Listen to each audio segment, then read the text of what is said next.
जय हिंद दोस्तों, जय हिंद बच्चों। ज्योग्राफी 365 में आपका स्वागत है। आज हमारा 11th ज्योग्राफी का ये तीसरा वीडियो है, जिसमें क्वेश्चन नंबर है 46 है।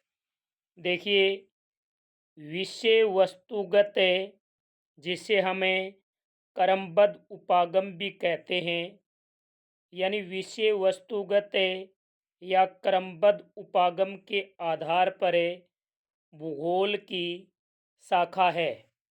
ऑप्शन ए भौतिक भूगोल, ब मानव भूगोल, स जीव भूगोल, द उपयुक्त सभी।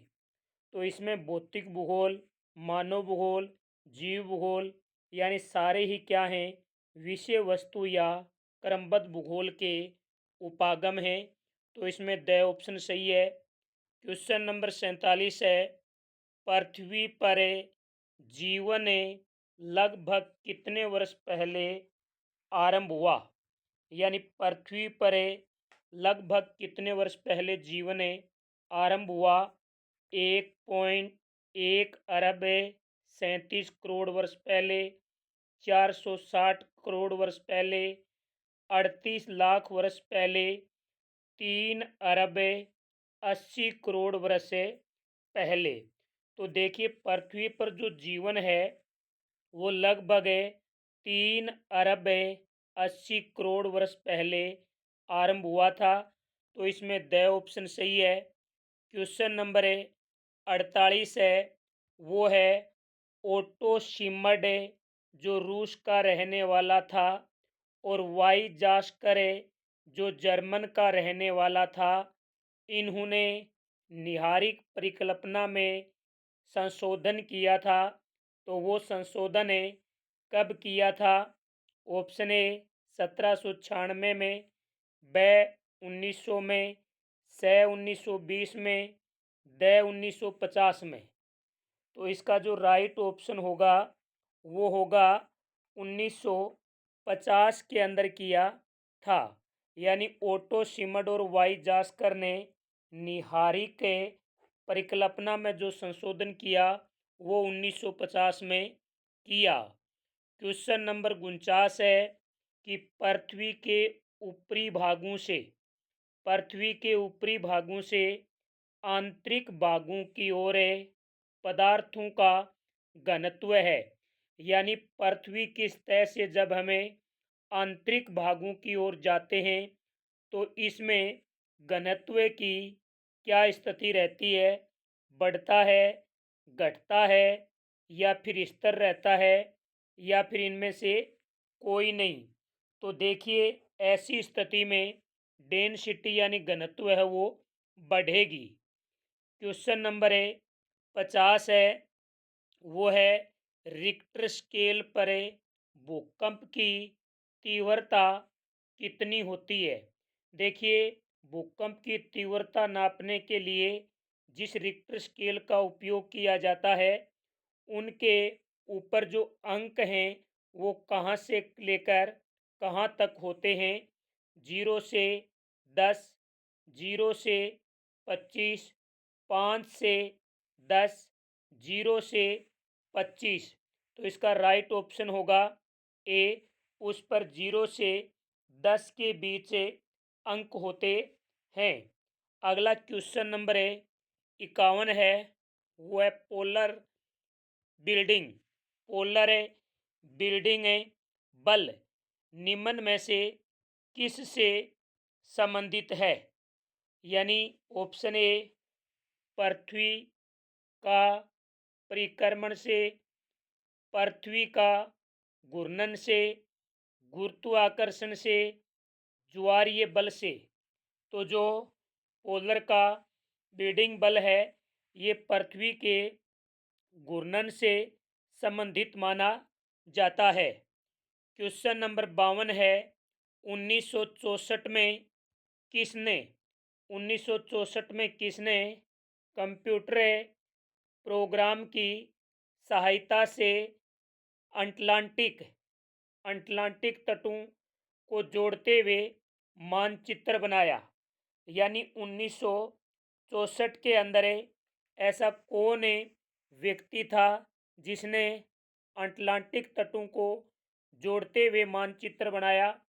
ऑप्शन ए बुलार्ड ने, ब आर्थर होमस ने, से अल्फ्रेड वेगनर ने और द हेरी हेस ने। तो वो था बुलार्ड। कौन था? बुलार्ड। अगला क्वेश्चन नंबर है 53। निम्न में से कौन सा विद्वान प्लेट विवर्तनिकी से संबंध नहीं है? यानी ऐसा कौन सा यानी विद्वान है जिनका प्लेट विवर्तनिकी से कोई संबंध नहीं है? तो मैकेंजी का है, पार्कर का है, मॉर्गन का है, लेकिन अब्राहम आर्टेलियस का कोई संबंध नहीं है। अब्राहम आर्टेलियस का। अगला है क्वेश्चन नंबर 54। निम्न में से कौन सी अंतर्जनित भू आकृति प्रक्रिया है? निम्न में से कौन सी अंतर्जनित भू आकृति प्रक्रिया है? ऑप्शन ए है पटल विरूपण, ब अपर्दन, से निक्षेपण, द अपक्षय। तो इसका राइट उत्तर होगा वो होगा पटल विरूपण है, वो अंतर्जात भू आकृति के प्रक्रिया है। क्वेश्चन नंबर 55 है वी आकार की घाटी का निर्माण जिस भू आकृति प्रक्रिया का परिणाम है वह है, यानी वी आकार की घाटी का जो निर्माण है वो कौन सी भू आकृति का रिजल्ट है? ऑप्शन ए पवन, ब हिमनद, से बहता जल, द भौमजल।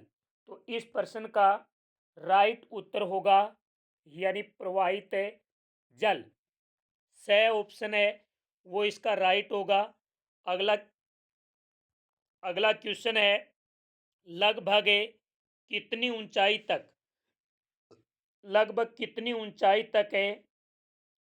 तक है कार्बन डाइऑक्साइड एवं जलवाष्प मिलती है? यानी पृथ्वी सतह से कितनी ऊंचाई तक CO2 और जलवाष्प पाया जाता है? 120 किलोमीटर, 90 किलोमीटर, 130 किलोमीटर, 110 किलोमीटर। तो इसमें होगा ब ऑप्शन है 90 किलोमीटर। अगला क्वेश्चन है 4 जुलाई को कौन सी स्थिति बनती है? देखिए जो आपकी 3 जनवरी थी, 3 जनवरी को उपसौर की स्थिति बनती है, तो 4 जुलाई को अपसौर की स्थिति बनती है।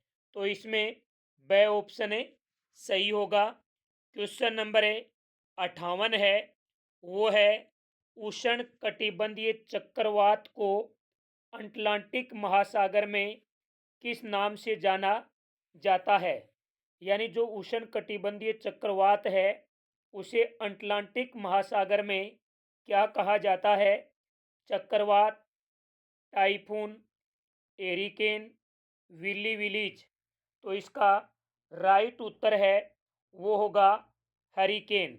यानी उष्ण कटिबंधीय चक्रवात को अटलांटिक में हेरिकेन कहा जाता है। क्या कहा जाता है? हरिकेन। अगला है क्वेश्चन नंबर 59। जब दो भिन्न प्रकार की वायु राशियां आपस में मिलती हैं, जब दो भिन्न प्रकार की वायु राशियां आपस में मिलती हैं तो उनके मध्य सीमा क्षेत्र क्या कहलाता है? तो उनके मध्य सीमा क्षेत्र है वो क्या कहलाएगा? वातागर, बहिरुष्ण कटिबंधीय चक्रवात, टोर्नेडो, उष्ण कटिबंधीय चक्रवात। तो इसका राइट उत्तर होगा वातागर। जब दो विभिन्न प्रकार की वायु राशियां आपस में मिलती हैं तो उनके मध्य का क्षेत्र वातागर कहलाता है। क्वेश्चन नंबर 60 है वह कौन सी प्रक्रिया है जिसके द्वारा वह कौन सी प्रक्रिया है जिसके द्वारा जल को द्रव्य अवस्था से गैसीय अवस्था में बदला जाता है। यानी वो कौन सी प्रक्रिया होगी जिसमें जो आपके पास जल पड़ा है और ये जल द्रव्य अवस्था के अंदर है और इसे गैसीय अवस्था के अंदर बदला जाएगा। ऑप्शन ए संघनन, ब वाष्पीकरण, से वाष्पोत्सर्जन, द अवक्षेपण। तो इसका राइट उत्तर होगा ब वाष्पीकरण।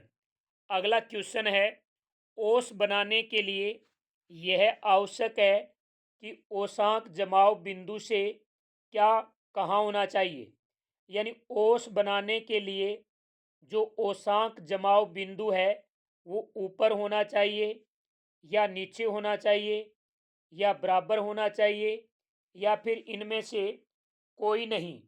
तो देखिए, हमेशा ध्यान रखना, ओस बनाने के लिए ओसांक जमाव बिंदु है वो क्या होना चाहिए, ऊपर होना चाहिए। ए ऑप्शन सही है।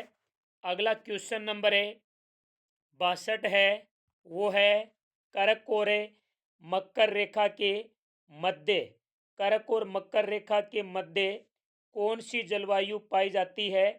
शुष्क जलवायु, उष्ण कटिबंधीय जलवायु, कोष्ण जलवायु, शीतल शीतल वन जलवायु। तो इसका राइट उत्तर होगा वो कौन सा होगा 62 में, वो होगा उष्ण कटिबंधीय जलवायु। यानी करक रेखा और मकर रेखा के बीच का जो जलवायु वाला ये क्षेत्र है, यहाँ पर उष्ण कटिबंधीय जलवायु पाई जाती है। अगला क्वेश्चन है, वर्तमान में महासागरीय गर्तों की संख्या है।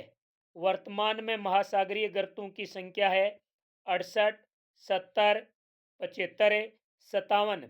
देखिए, वर्तमान में गर्तों की संख्या है वो कुल 57 है। आपको मैं यहाँ पर एक प्रश्न दे रहा हूँ, उसका उत्तर आप कमेंट बॉक्स में जरूर दें। इन 57 में से प्रशांत महासागर के अंदर कितने गर्त पाए जाते हैं, इस प्रश्न का उत्तर आप कमेंट बॉक्स में जरूर दें। अगला क्वेश्चन नंबर 64 है, हडसन किसका उदाहरण है। समुद्री टीला, केनियन, नी नीमगन द्वीप, प्रावल द्वीप। देखिए, हडसन है वो एक केनियन है। हडसन एक प्रकार का केनियन है, तो इसमें ब आएगा। और आज अगला है क्वेश्चन नंबर 65 है कि ऊपर महासागरीय जल की ऊपर एवं नीचे की गति किस किस से संबंधित है। यानी महासागरीय जल की जो यानी जो महासागरों के अंदर जल भरा रहता है उनकी इस प्रकार ऊपर नीचे जो गति होती है उस गति को यहाँ पर पूछा गया है। तो इसका ऑप्शन है ज्वार, तरंग, धाराएं या इनमें से कोई नहीं। तो उन्हें कहा जाता है लहरें। जब महासागरों में जल ऊपर उठता है, फिर नीचे गिरता है, फिर ऊपर उठता है, इसे कहा जाता है लहरें यानी तरंग कहा जाता है। अगला है आपका क्वेश्चन नंबर 66 है, दो लगातार शिखरों या गर्तों के बीच दो लगातार शिखरों या गर्तों के बीच की क्षैतिज दूरी क्या कहलाती है। यानी दो लगातार शिखर हैं, इस प्रकार से एक शिखर ये है और फिर दूसरा शिखर है ये है। दो लगातार शिखरों या गर्तों के बीच की ये जो क्षैतिज दूरी है ये क्या कहलाएगी। ऑप्शन है यानी तरंग, शिखर, तरंग गर्त, तरंग ध्रेय, तरंग गति। तो 66 में जो राइट उत्तर होगा वो होगा से। इन्हें हमें तरंग ध्रेय कहते हैं। अगला है क्वेश्चन 67 वर्तमान समय में जैव विविधता कितने वर्षों के विकास का परिणाम है। वर्तमान के अंदर जो जैव विविधता पाई जाती है इसको बनने में, इनके विकास में कितना समय लगा है? 2.5 से 3.5 अरब वर्ष से, 3 से 3.4 अरब वर्ष से, 4 से 5 अरब वर्ष से, 4 से 4.5 अरब वर्ष। तो इसका राइट उत्तर है वो होगा ए, 2.5 से 3.5 अरब वर्ष का समय लगा है। अगला है क्वेश्चन नंबर 68 है, भारतीय वन्य जीव संरक्षण अधिनियम है किस समय लागू हुआ? सबको पता है कि ये जो अधिनियम है ये 1972 को लागू हुआ था। अगला क्वेश्चन है 69 नंबर है, भारतीय वन्य जीव संरक्षण अधिनियम 1972 में जो घोषित किया गया था वो किसके लिए किया गया था? राष्ट्रीय उद्यानों के लिए, वन्य जीव अभयारण्यों के लिए, जीव मंडल आरक्षित क्षेत्रों के लिए। तो इसका राइट ऑप्शन है द, भारतीय वन्य जीव संरक्षण अधिनियम 1972 है, इन तीनों के लिए ही शुरू किया गया था। आज का लास्ट क्वेश्चन है, आकाश गंगा के निर्माण की शुरुआत, आकाश गंगा के निर्माण की शुरुआत किस गैस के कारण होती है? Oxygen, helium, hydrogen, ozone. तो इसका राइट उत्तर होगा हाइड्रोजन, यानी हाइड्रोजन गैस के कारण आकाश गंगाओं का निर्माण शुरू होता है। तो ये थे आपके वेरी वेरी इंपॉर्टेंट प्रश्न। उम्मीद करता हूँ वीडियो अच्छा लगा होगा, तो वीडियो को लाइक करें, शेयर करें, और जो विद्यार्थी जो मित्र है इस चैनल पर पहली बार विजिट कर रहे हैं वो चैनल को सब्सक्राइब जरूर करें। जय हिंद, जय भारत।